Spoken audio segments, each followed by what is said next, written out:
Hello, I'm Ethan Chazen, a New York City-based business growth coach. And as you know, if you've watched any of my videos on my YouTube channel, I like to shine a light on organizations that are doing an effective job leading for lasting competitive advantage and those organizations that are struggling. And today, I want to share with you a video about Stellantis, which is the merged entity between Peugeot and Chrysler, and the disaster that resulted in their driving, no pun intended, Jeep, one of the most iconic of American automobile brands, into the ground. And they're in a last-ditch effort to save that iconic brand. So let's go back to February of 2022. You may have heard of Consumer Reports. They are an American publication that assesses the performance of American products. So Jeep is named America's worst car brand as of February 2022, according to Consumer Reports. Worst brand, worst automobile brand. What's going on?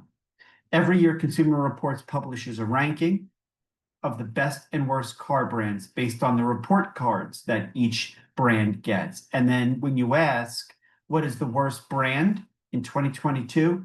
The answer was, drumroll please, Jeep. So Consumer Reports does an assessment of brands or vehicles based on road test performance, predictable reliability, owner satisfaction, and safety. And so while Subaru, Mazda, and BMW headed up the list as far as most reputable brands, at the bottom of the list was Mitsubishi, GMC, and last and certainly least, Jeep. So what's going on with Jeep? And so when we talk about Jeep and automobile owners who complained about Jeep brands, it was every brand in the Jeep category: Wrangler, Cherokee, Grand Cherokee, Gladiator, Renegade, and Compass. Not one Jeep model has featured in the top safety picks since 2019. So that's the result going back to 2022. But what got Stellantis, which is the merged entity, there? So September 2024, the CEO at the time, Carlos Tavares, who's no longer there, the board pushed him out, rightfully so. He initiated a turnaround strategy, which as of right now, on September 21st, 2025, it doesn't look good for Jeep.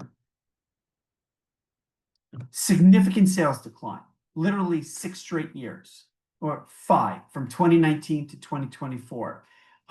Now, at the end of 2024, Tavares, then CEO, initiated a turnaround plan for the Jeep SUV brand. They've had 5 straight years of declining sales. It's never a good trend. Stellantis's brand has now set an initial goal of 1.5 million Jeep SUVs sold globally in 2027, including 1 million, 2/3 of those here in the US.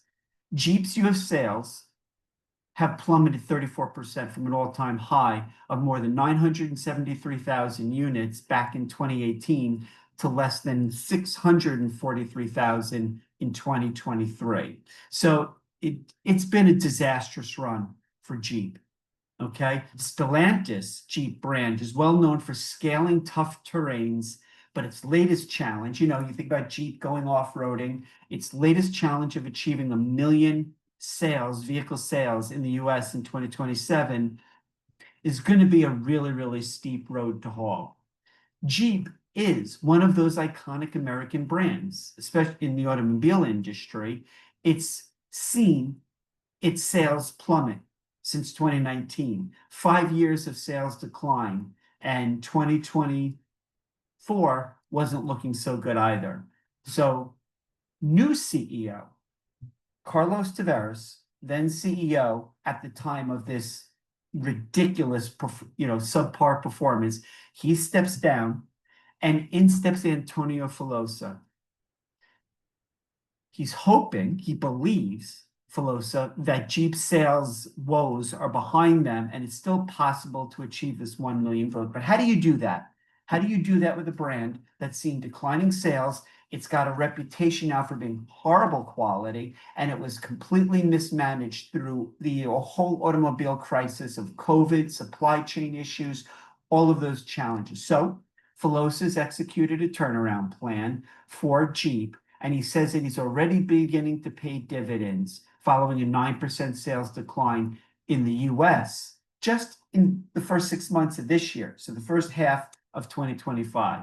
So this turnaround plan at Jeep Stellantis has included lowering pricing across its lineup, including high volume models like the Jeep Compass and the Grand Cherokee, and rolling out special offers like 0% financing and increasing spending on marketing and advertising, none of which, by the way, addresses the fundamental issues that got Stellantis into these troubled waters in the first place. I mean, all of these are stopgap measures akin to putting lipstick on a pig. It's not going to fundamentally change the performance. But if you look at average transaction price in the US compared to the industry, you look at Jeep in the dark blue at the top bar, and then industry average. So you look at 2024, the average unit sale price of a Jeep brand, $54,000 versus $48,000 in 2024. In 2023, $54,000 versus $48,000, same thing. In 2022, $52,000. What you can see is Jeep is already overpriced relative to its competitors. And that's a consistent theme. What Tavares did during his tenure as CEO was significantly raise the pricing on the Jeep and Dodge brands to ridiculously high prices for what those brands represented historically. So raising prices has a tendency, has a likelihood of cutting into profits. But the brand's average transaction price skyrocketing from less than $40,000 in 2020. So that was the average price of a Jeep vehicle in 2020. And it skyrockets to $50,000. So an increase of 25%, according to Cox Automotive. It's Jeep's average sale price has skyrocketed in years. Skyrocketed.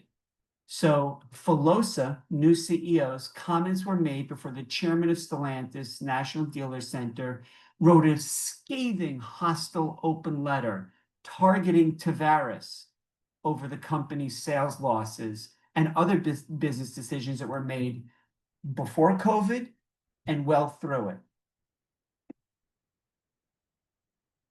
And I want to get into that today and talk about how you can really, really mismanage a business. Filosa, new CEO, said Jeep, which reports sales quarterly, saw US sales rise last month. They were up 28% from August 2023 and 55% from July. Jeep is also now lowering its inventory to about 25,000 units, but the brand, that's not enough. The brand is in literal crisis, trying to keep its head above waters. As I mentioned before, Jeep's US sales plummeted 34% from an all-time high. They're struggling. They're struggling. The most recent declines follow the company ending production last year of the entry-level Renegade and the Cherokee compact SUV. So what they do is they reduce manufacture of the lowest point Jeep brands, and they increase manufacturing and raise the pricing of the other brands in the portfolio to make it excessively expensive.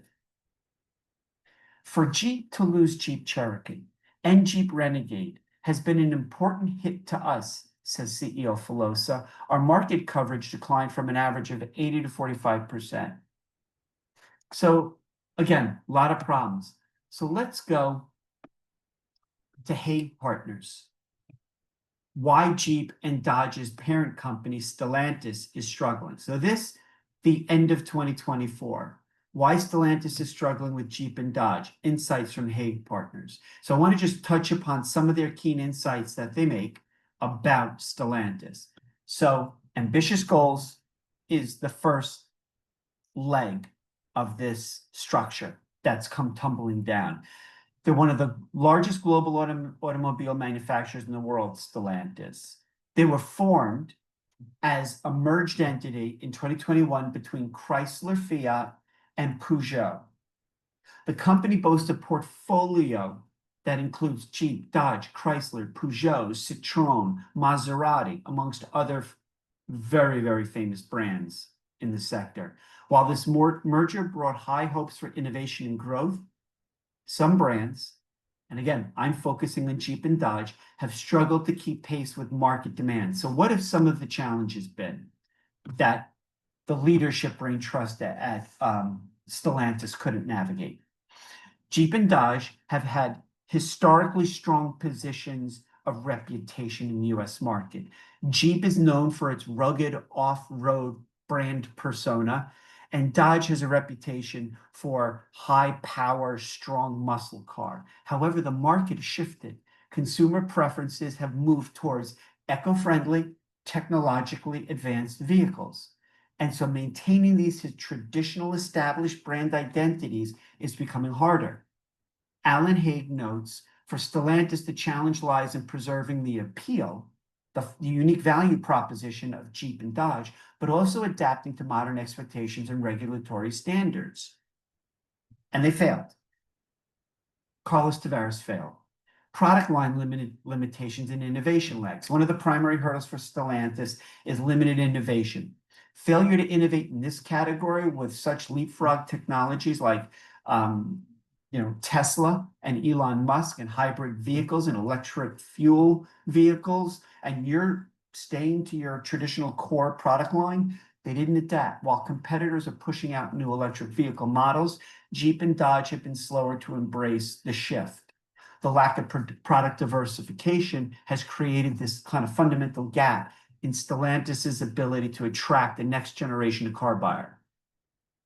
That's just really, really bad business savvy. So again, Haig shares in his CNBC interview that the SUV and truck market is as competitive as ever. Customers want vehicles that have simultaneously embraced two distinct attributes. They're both environmentally conscious and tech savvy. Stellantis did not deliver. So let's talk about the impact of dealerships, where car manufacturers get their bread and butter. Dealership profitability has taken a hit as Jeep and Dodge sales lag behind market expectations. For sure, dealership owners now are looking back to Stellantis corporate and saying, what are you doing with your strategic direction? How are you supporting us out in the field in terms of sales in the dealerships? Dealers are frontline for these brands, and they need the guidance and resources to adapt. Then you talk about financial and operational challenges that Stellantis faced to maintain profitability. So what do you have? Rising production costs associated with the global pandemic and supply chain issues and the sourcing of component parts, most especially computer chips, and an increasingly competitive pricing environment. Relying heavily on sales from traditional gas-powered SUV and trucks, the company found its profitability threatened as the market, as I said previously, shifted to electric vehicles.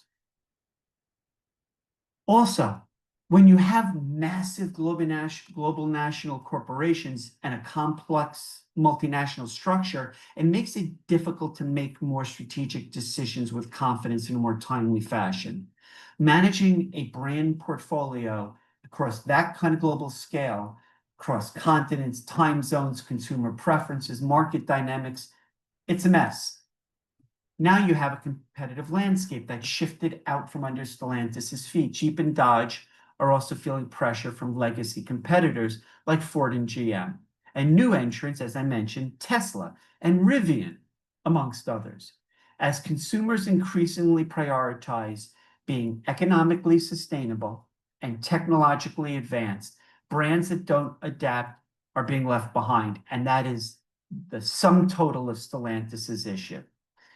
What is their path forward? So I'm not going to kind of go into Haig's recommendations, but I do want to play a really interesting video that summarizes the problems from Racer X.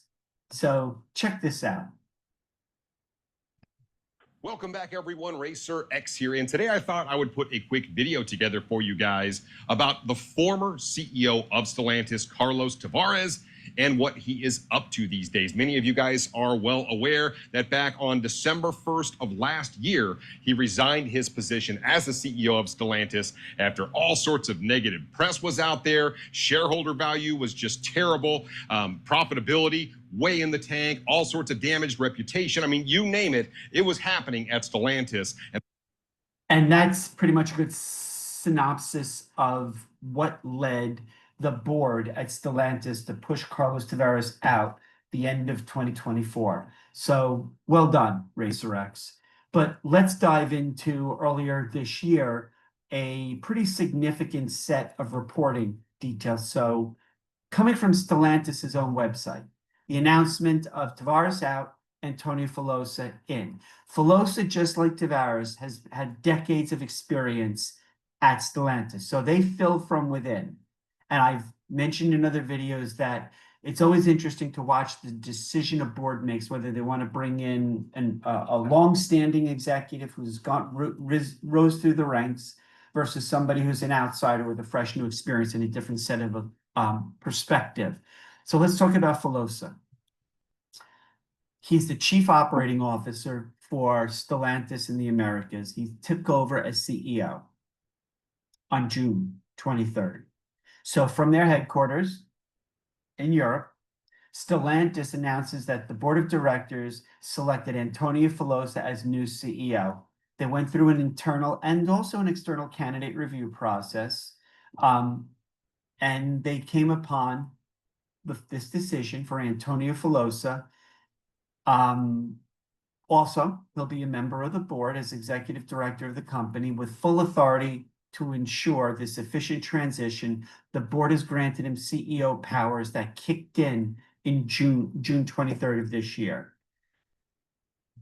The rationale that the board gave in choosing Filosa during the candidate review process is his proven track record of hands-on success during his 25 plus years in the industry, depth and span of experience around the world, knowledge of the company. Okay, I'll leave it for you to decide if it's always good to bring in a new head of an organization who has decades of experience, kind of like Jack Welch at GE.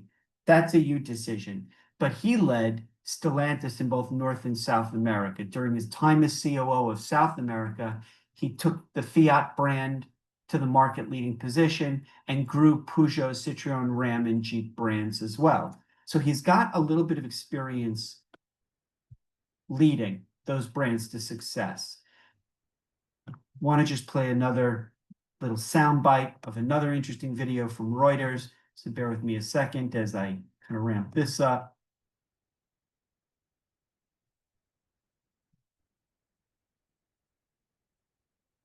On Wednesday. I'm going to have to bump up the volume. There seems to be a little problem with the video that I did notice on my other computer. So let me just jump back in, bump it up, go here. Stellantis named a new CEO on Wednesday. Its North American chief Antonio Filosa got the job as the automaker tries to revive its performance and shares. Italy's Filosa replaces Carlos Tavares, who stepped down in December after a fall in profits and sales. Stellantis said Filosa will officially become CEO from June 23rd when he'll announce a new leadership team. The auto giant faces big challenges as the global car industry tries to navigate a chaotic trade war launched by US President Donald Trump. Stellantis will focus on trying to revive profits in the major US market. The company also needs to rationalize its portfolio of 14 brands. Some analysts say that could mean axing some of them. Stellantis is the world's fourth largest car maker by sales, and its brands include Chrysler, Peugeot and Jeep. Its shares were muted in early trade following the announcement. Okay, so there you go. Another little bit of background into what's going on with Stellantis. So you've got a new CEO. You've got a lot of internal self-inflicted wounds as well as industry challenges with supply chain, COVID, shifting consumer preferences, doing business in a multinational global standpoint. But there's something else that comes into play when we talk about supply chain. We talk about the limitation of being able, Stellantis, to shift from the traditional Jeep and Dodge and Ram brands to more sustainable and technologically advanced. When we talk about technologically advanced in vehicles, we talk about chips and component parts. You may think, oh, there's just a few computer chips in these cars. No, actually, and this surprised me as well, the magnitude of chips in today's vehicle. You're talking about anywhere from a low of 1,000 chips to a high of 3,000 chips. And again, getting access to them created a supply chain issue. Now, on top of that, you have Donald J. Trump initiating these random trade wars with our traditional trading partner nations, and therefore creating a bottleneck of companies getting access to these chips. And Stellantis is a laggard or late to come player in this space of building these hybrid and electric vehicle brands. They didn't have a relationship in the supply chain spectrum with partners to gain access to that. So the car sector as a whole is struggling with competition from China with electric vehicles and the impact of these, as I mentioned before, import tariffs. And Stellantis has particularly struggled with a declining market share in the US market. So that was part of the reason, to replace CEO Carlos Tavares with Antonio Filosa. So that was part of the decision-making process to lead to that. As I said, you can determine for yourself whether Filosa as an internal candidate promotion was the most logical approach as opposed to going outside, but ultimately that's a decision that was made by their board, and they're going to have to live with it. So lots of challenges. I'm going back today, September 21st. I'm going back to June, and we're getting caught up on a more recent chronology of events. So what are some of the challenges that Stellantis faces? Because again, Jeep is an American icon. It's an American automobile institution. So Filosa, inheriting the role of CEO, what's his set of challenges? So incoming Stellantis CEO Filosa, head of the company's American operations. They're showing a picture of him back in early June 6th of this year.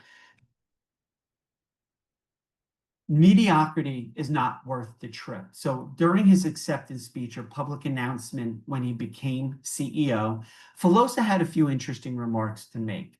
And mediocrity is not worth the trip was something that he said. It should sound interesting. He, in 25 years in the company, climbed up the ranks. Initially, he was a night shift paint shop supervisor in their Spain operations. But his quote, the reason I say it's interesting, came from Fiat Chrysler CEO Sergio Marchionne, who was a mentor to Filosa, who was revered Marchionne in Chrysler, in Fiat Chrysler.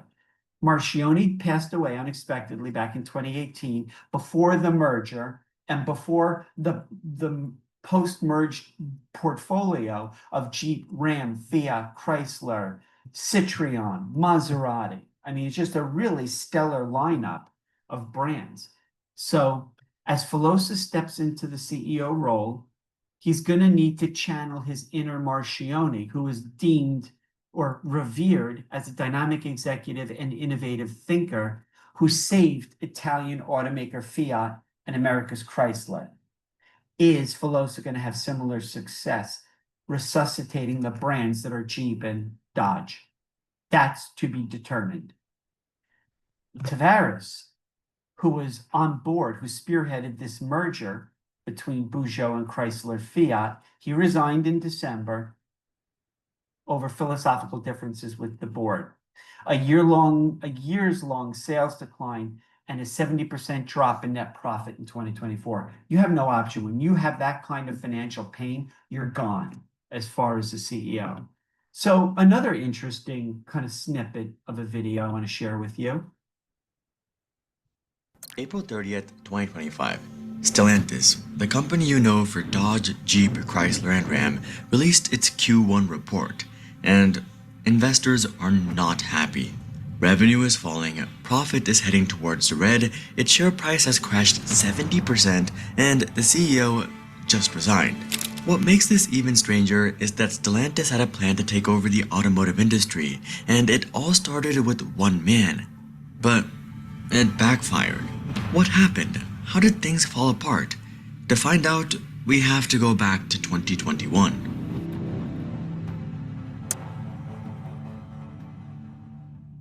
If you don't know Stellantis by name, I don't blame you. It's actually a new parent company formed through a merger between Chrysler and Peugeot.